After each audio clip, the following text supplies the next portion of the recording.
Binomial terms ನಾವು ಯಾವ್ದು ನೋಡಿದ್ವು ಅಂತ ಹೇಳಿದ್ರೆ ಪಾಸಿಟಿವ್ ಟರ್ಮ್ ನೋಡಿಸ್ದೆ. ಅಂದರೆ ನೆಗೆಟಿವ್ ಟರ್ಮ್ಸ್ ಇದ್ದರೆ ಹೇಗೆ ಹ್ಯಾಂಡಲ್ ಮಾಡಬೇಕು, ಮತ್ತೊಂದು ಫಾರ್ಮುಲಾ ಕಲಿಬೇಕಾ, ಇಲ್ಲ ಅಂತ ಹೇಳಿದ್ರೆ ಇದರಿಂದನೇ ಯಾವುದರಿಂದ a+b² ಅದನ್ನು ಉಪಯೋಗಿಸಿ ಇದನ್ನು ಮಾಡ್ಬೋದಾ ಅಂಥೇಳಿ ಇಲ್ಲಿ ನೋಡ್ತಾ ಇದ್ದೀವಿ.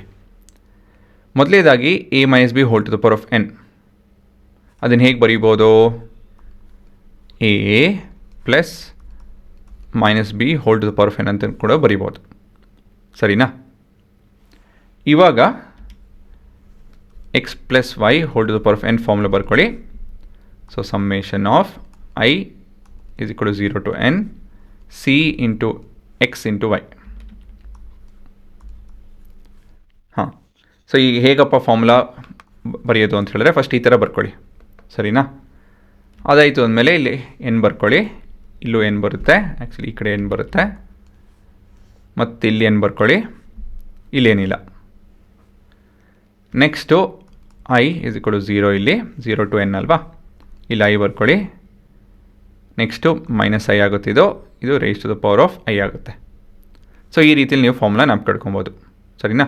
ಹಾಂ, ಸೊ ಈ ಫಾರ್ಮುಲಾ ನಮ್ಗೆ ಗೊತ್ತಿದೆ ಆಯಿತಾ. ಈ ಫಾರ್ಮುಲಾ ಇಲ್ಲಿ ಇದ್ರ ಮೇಲೆ ಉಪಯೋಗಿಸ್ಬೇಕು ಅಂತ ಹೇಳಿದ್ರೆ ನಾವು ಏನು ಸಬ್ಸ್ಟಿಟ್ಯೂಟ್ ಮಾಡಬೇಕು ಅಂತ ಹೇಳಿದ್ರೆ here x will be equal to ಹೇಳಿ ನೋಡೋಣ.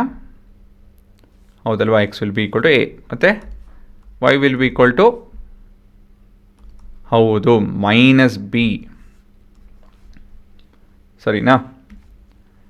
ಇವಾಗ ಈ ಪರ್ಟಿಕ್ಯುಲರ್ ಈಕ್ವೇಷನ್ನ ನಾವು ಎಕ್ಸ್ಪ್ರೆಷನ್ನ ನಾವು we can write as i is equal to summation of i c a - b ಆಗುತ್ತಿದ್ದು. So ಇಲ್ಲಿ ಎನ್ನು i is equal to okay ಹಿಂಗೆ ಕ್ಲೀನಾಗಿ ಬರೆದ್ಬಿಡ್ತೀನಿ ನಿಮಗೆ. ಈ ಥರ ಫಸ್ಟ್ ಬರ್ಕೊತೀರಾ, ಆಮೇಲೆ ಇಲ್ಲಿ n ಬರೀರಿ, ಇಲ್ಲಿ ಎನ್ ಸಿ ಇದು ಬರುತ್ತೆ, ಇಲ್ಲಿ n ಬರುತ್ತೆ, ಇಲ್ಲಿ ಏನು ಬರಲ್ಲ. ನೆಕ್ಸ್ಟು ಇಲ್ಲಿ i is equal to 0 i - i and to the power of i. So ಇದೆ ನಿಮ್ಮ ಫಾರ್ಮುಲಾ. ಸೊ ಬೇಸಿಕಲಿ ಈ ಟರ್ಮು ಪವರ್ ಈವನ್ ಇತ್ತು ಅಂತ ಹೇಳಿ ಅದು ಪಾಸಿಟಿವ್ ಆಗುತ್ತೆ, ಆಡ್ ಇತ್ತು ಅಂತ ಹೇಳಿದ್ರೆ ಅದು ನೆಗೆಟಿವ್ ಆಗುತ್ತೆ. ಸೊ ಇದಕ್ಕೋಸ್ಕರ ನೀವು ಹೊಸ ಫಾರ್ಮುಲಾ ಏನು ಡಿರೈವ್ ಮಾಡೋಂಗಿಲ್ಲ, ಇದೇ ಫಾರ್ಮುಲಾ ಉಪಯೋಗಿಸ್ಕೊಂಡು ಈ ಥರ ಸಬ್ಸ್ಟಿಟ್ಯೂಟ್ ಮಾಡಿಕೊಂಡು ಮುಂದುವರಿಬೇಕಾಗುತ್ತೆ. ಒಂದೊಂದ್ಸತಿ ಈ ಥರನ ಪ್ರಶ್ನೆಗಳು ಬರುತ್ತೆ, rare cases but easy case. ಮೊದಲನೇದಾಗಿ ನಾವು -a - b² ಬೇಡ, -a - b ಹೇಗೆ ಬರ್ಕೊಬೋದು, -1 ಕಾಮನ್ ತೆಕ್ಕೊಂಡು a+b ಅಂತ ಹೇಳಿ ಬರ್ಕೊಬೋದು. ಸರಿನಾ? ಇವಾಗ -1 ಇಂಟು a+b² ಅಂತ ಹೇಳಿ ಈ ಎಕ್ಸ್ಪ್ರೆಷನ್ ಈ ರೀತಿಯಲ್ಲಿ ಬದಲಾಗುತ್ತೆ. ಆ್ಯಕ್ಚುಲಿ ಕ್ಲೀನಾಗಿ ಬರಿತೀನಿ ರೀ. ಸೊ -a - b² ನಾವು -1 ಇಂಟು a+b²